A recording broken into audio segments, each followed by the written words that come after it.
নামঘোষাৰ নাম শব্দটোৱে ভাৱ প্ৰধান অংশ আৰু ঘোষা শব্দটোৱে ক্ৰিয়াত্মক অংশৰ পৰিচয় দিছে। নামঘোষাক সংক্ষেপে ঘোষা বুলিও কোৱা হয়। ইয়াৰ নাম শব্দটোৱে কেৱল হৰিনাম বা ভগৱানৰ নাম আৰু তেওঁৰ লীলা বুজাইছে।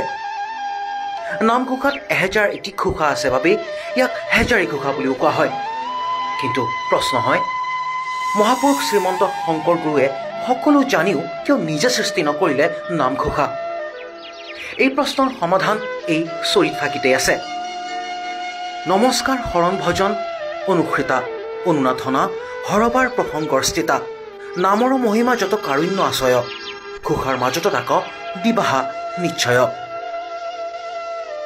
এই চৰিত ফাঁকিৰ পৰা অনুমান কৰিব পাৰি যে শংকৰদেৱে তাৰ প্ৰপন্ন শিষ্য মাধৱদেৱক নামঘোষা ৰচনা কৰিবলৈ আজ্ঞা দিছিল। সেয়েহে গুৰু আজ্ঞা শিৰোগত কৰি মাধৱদেৱে নামঘোষা ৰচনা কৰিবলৈ আগবাঢ়িছিল।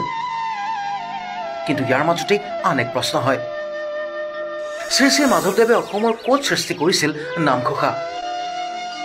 এই সন্দৰ্ভত অধ্যাপক উপেন্দ্ৰ চন্দ্ৰ লেখাৰু সম্পাদিত গুৰুচৰিত্ৰৰ পাতনিত উল্লেখ আছে, সোণপুৰা বাৰাদিত 3 বছৰ, সুন্দৰীদিয়াত 11 বছৰ, পাটবাউসীত 1 বছৰ, বৰপেটাত 8 বছৰ, গণককুছিত 18 বছৰ, বিজয়পুৰত 1 মাহ, শ্ৰীহাটী শুৱালকুছি ৰামদিয়া হাজোত 6 মাহ।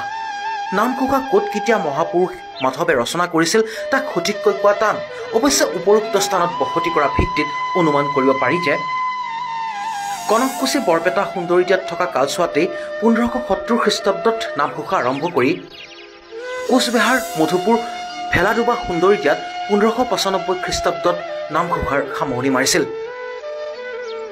আৰম্ভণিৰ সময়ত শংকৰ গুৰুজনা জীৱিত আছিল, কিন্তু সামৰণিৰ সময়ত গুৰুজনা জীৱিত নাছিল।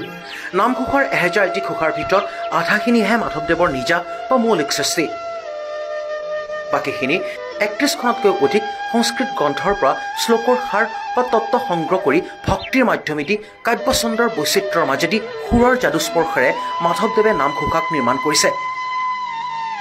নামঘোষাৰ এই আধাৰ গ্ৰন্থসমূহ হ'ল বিষ্ণুপুৰী সন্ন্যাসীৰ ভক্তি ৰত্নাৱলী, ভাগৱত পুৰাণ, শ্ৰীমদ ভাগৱত গীতা, শ্ৰীধৰ স্বামীৰ ভাৱাৰ্থ দীপিকা, ভক্তি ৰত্নাকৰ, স্কন্ধ পুৰাণ, পদ্ম পুৰাণ, পাণ্ডৱ্য গীতা, মহাভাৰত উদ্যোগ পৰ্ব, নৰসিংহ পুৰাণ, বৈষ্ণৱা মৃতলহৰি, মহমুদ্গড়, ব্ৰহ্মাণ্ড পুৰাণ, গৰুড় পুৰাণ, সিদ্ধান্ত প্ৰদীপ গীত গোবিন্দম, নাৰদ সংহিতা, বহন নাৰদীয় পুৰাণ, ভৱিষ্যত পুৰাণ ইত্যাদি ইত্যাদি।